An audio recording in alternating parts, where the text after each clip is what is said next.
Thank you and good evening. Coming up on BBC London, how can we help cut youth violence in our city?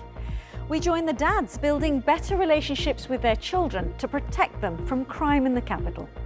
It's that generational trauma that some dads go through, you know, in terms of not having a dad there, Also ahead tonight. It's the season of giving, but how about giving back? Find out why shopping second-hand is this year's fashion for a thrifty Christmas. I want to talk to you. Plus, shaking off Bond for his latest film role that's just got him a Golden Globe nomination. We chat to Daniel Craig. And the Essex nail artist who said she cried after seeing her work on the big screen for one of the most famous musical roles.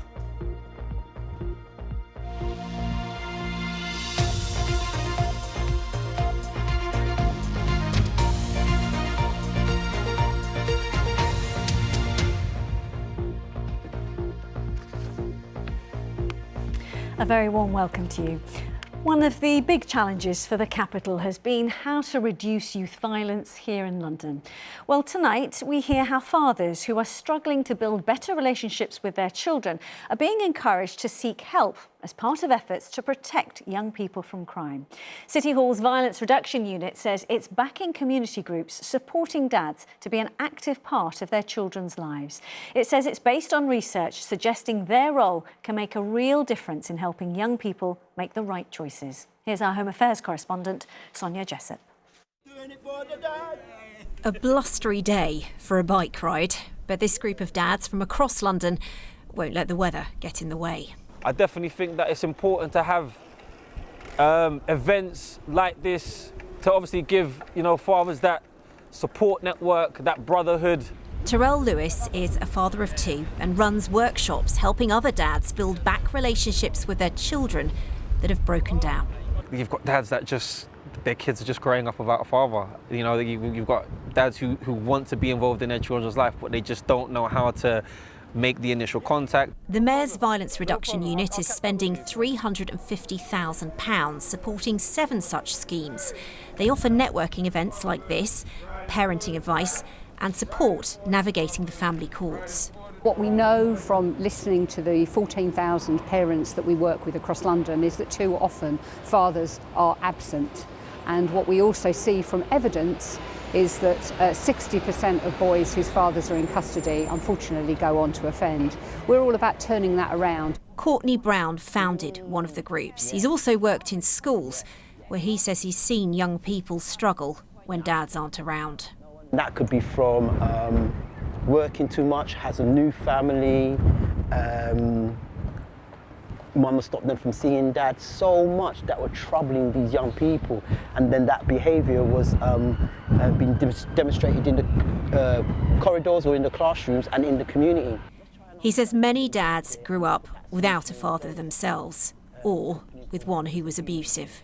So they've gotten, it's that generational trauma that some dads go through, in terms of not having a dad there, worrying if they're going to repeat what their dad done, and holding all of that anxiety and anger as well. But what about when it's not safe or healthy for fathers to return to a child's life? We would completely abide by the law in connection with what a father is entitled to have as a relationship with a young person. This is much more about those young fathers who want a relationship but aren't quite sure how to go about it. Do it for the fathers, do it for the dads. For the dads here today, the groups have helped them with parenting advice and emotional support. Plenty of different perspectives and a platform to speak to each other about certain situations, whether it's regarding our kids, how we're going to be better men, and how we can, break generational cycles. It was more of a camaraderie, like meeting other dads, even just hearing their experience, giving me hope to say, okay, you know what, it's not that bad. There's always hope, and what I mean there is if you find organisations that don't judge you and can work with you to go on that journey, you can come out of it. That journey, he says, won't be easy, but could lead to a better life for dads and their children. Sonia Jessup, BBC London. Let's stay with tackling crime for a moment, because today the head of the Metropolitan Police warned that an expected £450 million budget shortfall could have a seriously detrimental impact on the force and what it's able to do, even saying he may need to cut officers and staff next year. So Mark Rowley will soon find out officially what funding the Met will get from the government and the Mayor. Let's go over to our political editor, Tim Donovan in Westminster. Hi, Tim, you've got more on this. Yeah, a substantial impact, the Commissioner is making quite clear tonight, is on its way with the sort of finances, the picture that he's been picking up, the assumptions, if you like, from discussions he's been having over the last few weeks. You know, let's look at the basic figures here. I mean, the Met has a budget of 4.8 billion, 3/4 of that focused just on London policing, as opposed to national responsibilities, counter-terrorism and diplomatic protection. And as you say, he thinks, based on the conversations he's had, he's going to have to find savings of 450 million, so around 10%. And yes, he says the impact is going to be fewer officers, 2,300 fewer officers by the end of next year, he thinks, and 400 civilian staff who will have to go. So based on his assumptions, he's saying it's pretty grim. This is going to be really difficult for our people because we're asking more of them. We're expecting policing to improve. That's the biggest challenge ahead, I think, for next year, is how do we deliver such an enormous budget step at the same time of keeping the drive to deliver focused improvements in performance in London and continue reforming and improving the service the Met offer to the people of London. The Met Chief there. So, Tim, where might these cuts fall? Well, first off, where the Commissioner thinks he is going to protect services is important. He says he's not going to be cutting back on neighbourhood policing or the emergency response to crime, and he is going to keep up the pressure on key priorities like theft from the person, and at the moment, you know, snatches of mobile phones. But in stark terms, he wrote in the report he gave to the board today that he feels he may have to scale back the ability to tackle serious violence in the capital and organised crime. And then there are other quite interesting services which he says he is going to have to cut back, like the mounted force, which has been very important policing protests in the capital, particularly in this last year or two. And then there's the dogs unit, you know, which important for protecting officers and for dealing with drugs and so on. And police officers themselves fear this is going to mean them being even more stretched. I don't think it's physical for them to do anymore. We have about 250,000 outstanding rest days owed to officers. We've got officers who are doing overtime on a daily basis. We're having days off cancelled for public order events. There is just no more slack to pick up. Officers are already overworked. As we should stress, the Commissioner is stressing this is his worst case scenario, but as I say, it's been based on conversations he's been having with government that provides him with some money in the next couple of weeks, and City Hall, which provides him with some in the new year. We wait to see what the Mayor, Sadiq Khan, is prepared to say publicly about the need for more money from a Labour government. OK, with the latest there from Westminster. Tim, thank you. Our political editor, Tim Donovan. You're watching BBC London. Great to have you with us this evening. Lots more to come before 7, including... It is the season of giving back. We look at how shopping pre-loved or sustainably is in fashion for a thrifty Christmas.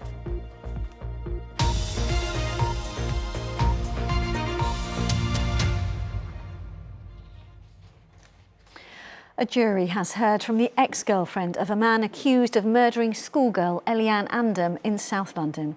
She described the moment she saw him pull out a knife before the attack. The 15-year-old was stabbed to death near a bus stop in Croydon in September last year. Hassan Sentamu, who's 18, has admitted manslaughter but denies murder. Our reporter Adina Campbell sent the latest from the Old Bailey.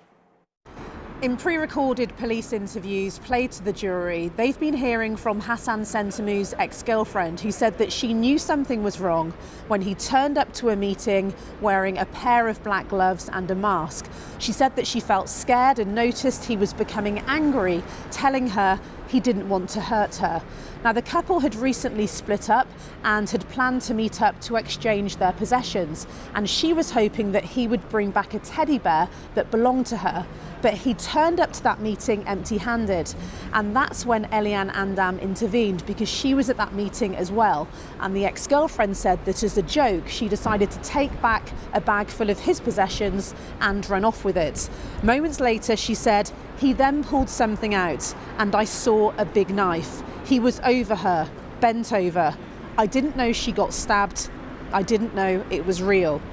Police body cam footage was also played to the jury, showing the moment Hassan Sentamu was arrested, and the arresting officer, PC Peter Nolan, told the court that he noticed a smear of blood on his hands.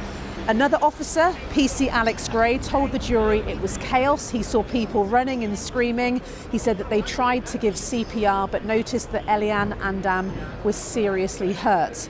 Another officer, PC Ben Carter, said they were able to identify Eliane because they saw her name on a school planner in her school bag. Now, Hassan Sentamu was diagnosed with autism spectrum disorder back in 2020. His defence claimed this led to a loss of self-control and diminished responsibility.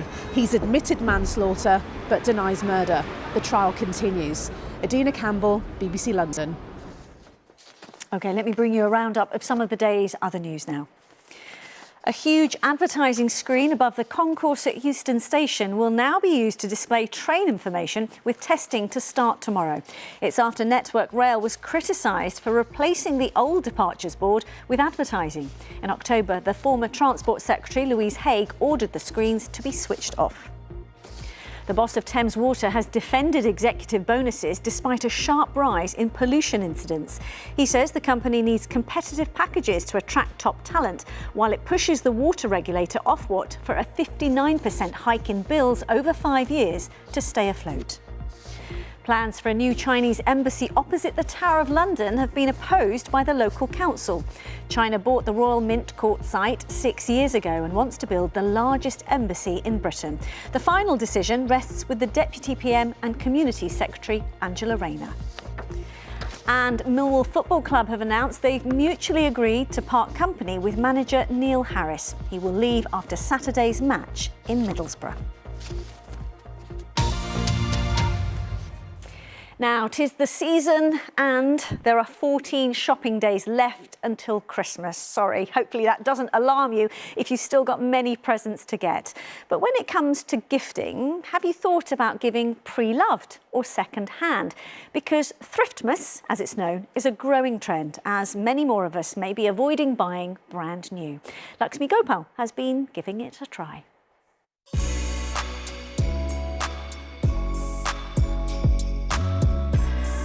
It's the season of giving, the season of parties, and the height of fashion is second-hand. This is the Brent Cross branch of Charity Supermarket, which was co-founded by designer and long-term advocate of thrifting, Wayne Hemingway. So I've been wearing second-hand clothes since I've been 13. This lovely 1960s jerkin was from Oxfam. The hat was from a charity shop in Stockholm. The waistcoat is from a charity supermarket, the kind of waistcoaty sweater. These are old woolen trousers. And even the shoes. The only thing I'm not wearing second-hand is socks, undies and t-shirt.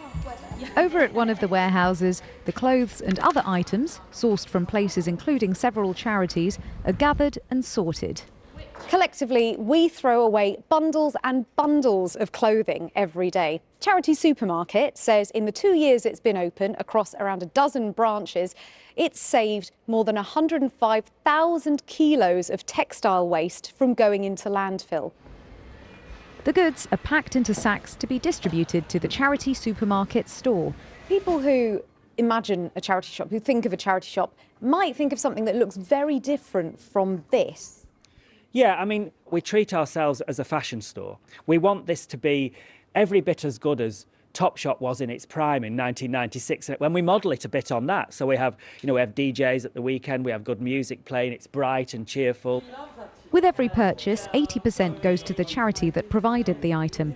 The cost of living crisis and more sustainability conscious shoppers have boosted the charity sector. Last year, 2023, was probably the best time that charity retail has ever had in this country.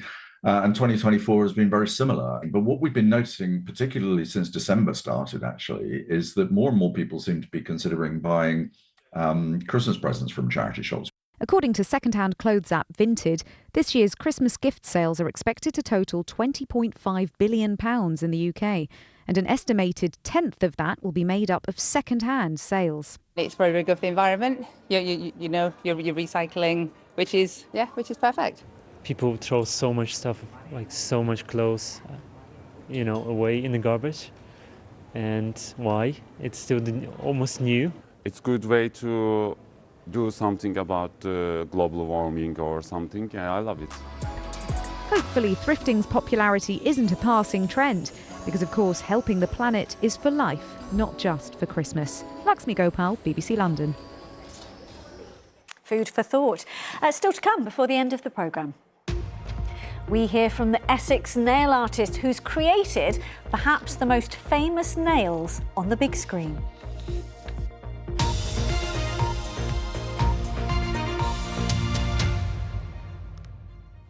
Before that, though, for 40 years, one community gardener has been turning parts of the capital green. If you've ever wandered around Paddington, you might have even seen some of the green spaces he's created. Well, today, his latest piece of work was unveiled, a greenhouse with a difference. I'll let the man himself, Tony Hayward, explain. I'm an artist and a gardener. Well, 43 years ago when I arrived actually as a drummer from a band in Liverpool, seeking the lights of London, and I took a job on the Hyde Park estate and suddenly my life transformed. I became really obsessed with the world of horticulture and plants. I'd be replanting things in here, so lots of bulbs have gone in. The whole of the mews, actually, we sometimes put 3,000-4,000 tulip bulbs. I go down and fill everyone's pots. It's considerably changed, and let's call it's become very gentrified. But I'm sort of the last of the old school, 2 feet in the earth from the north, and I'm definitely not being gentrified.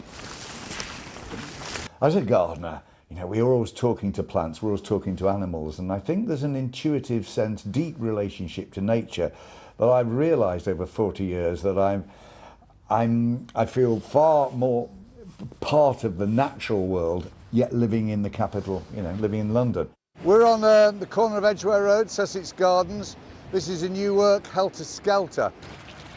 What I'm trying to do is create here an abstraction in using lots of different forms of water. I'm now with a gallery in Piccadilly and I'm a judge at Chelsea Flower Show. So the world of gardening has sort of been a trajectory into quite a few other arenas. I am about to retire in a matter of weeks, and one of the going away things leaving things I wanted to do, I've managed to be able to create this human rights greenhouse on the Hyde Park estate, which was just opened today. Almost like a hyper pop graphic on top of the greenhouse. And I'm very proud to sort of be able to leave this behind as, not necessarily a legacy, but as a real positive piece of work that people can visit and find a sense of connectivity to nature and to really current affairs. That for me is something that's very important.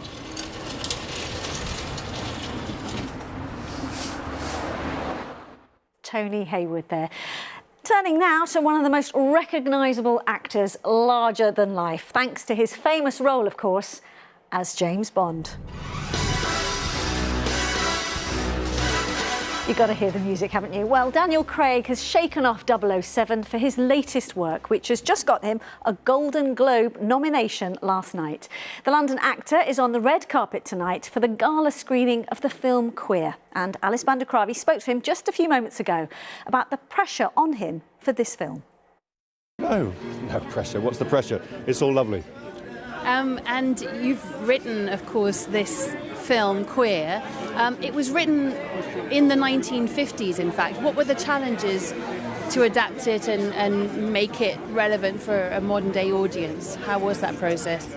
Honestly, I didn't think much about changing anything for a modern-day audience so much as I just thought about creating a bridge between the amazing work of William S. Burroughs and then the work of Luca, and figuring out how to let those two artists talk to each other.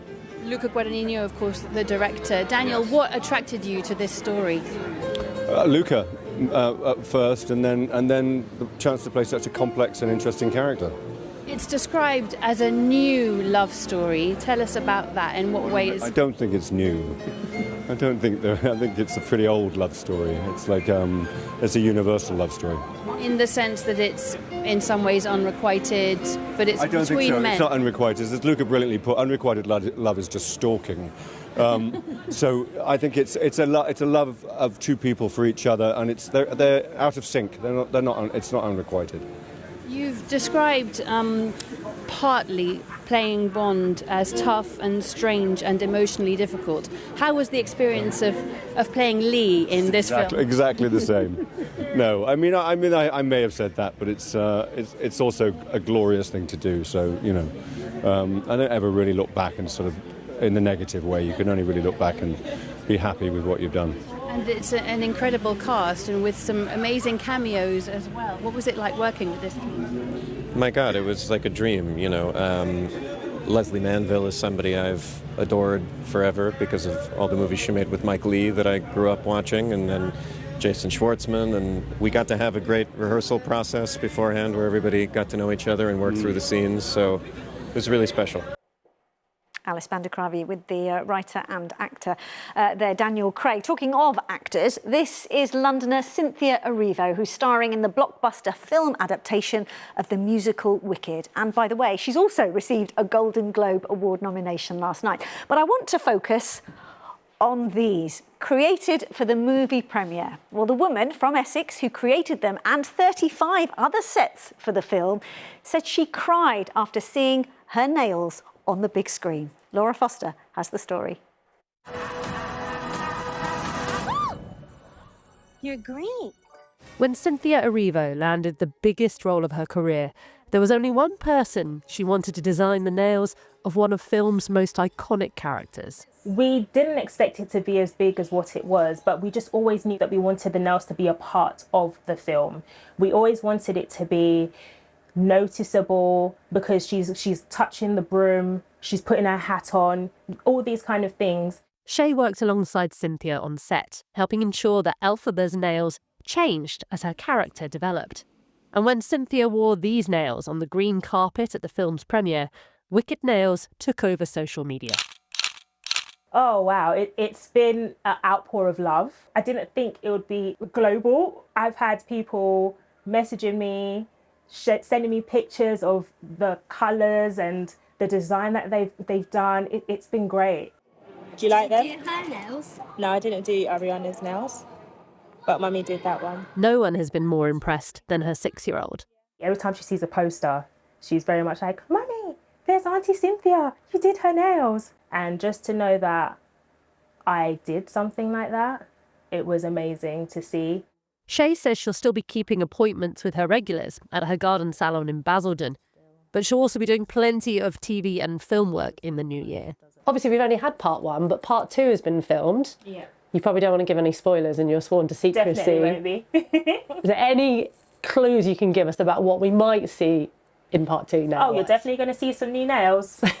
You will be seeing some new nails, and I think this will be something that everyone will also be able to recreate at home or in a salon again. And they're going to be longer.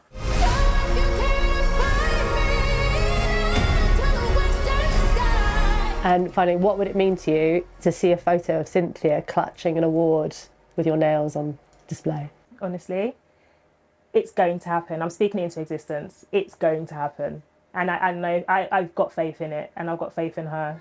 Laura Foster, BBC London. Oh, congratulations to them both. And with that, let's see if we can conjure up some decent weather. And when I say we, I actually mean Kate, who's joined us. Hi there, Kate. No pressure, of course. No pressure at all. It's also very subjective, the word decent. Now, I'm all for this week because it's very quiet, especially in comparison to the weekend where, of course, we had the storm. It is a much quieter week of weather. However, it is so dull. It's very gloomy.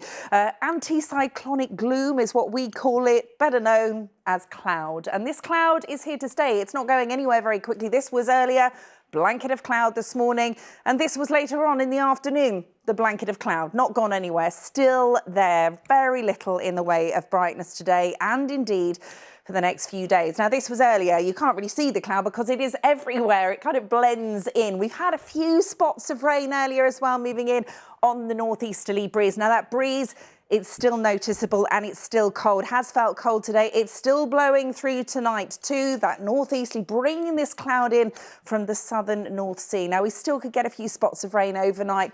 Largely dry. It's just drizzle and light rain, just that moist air. Temperatures between 4 and 6 overnight. Factor in the wind. It's probably going to feel a little bit chillier. Now, the high pressure still with us, which is making it nice and quiet. It's the cloud that's stuck underneath it that's the problem.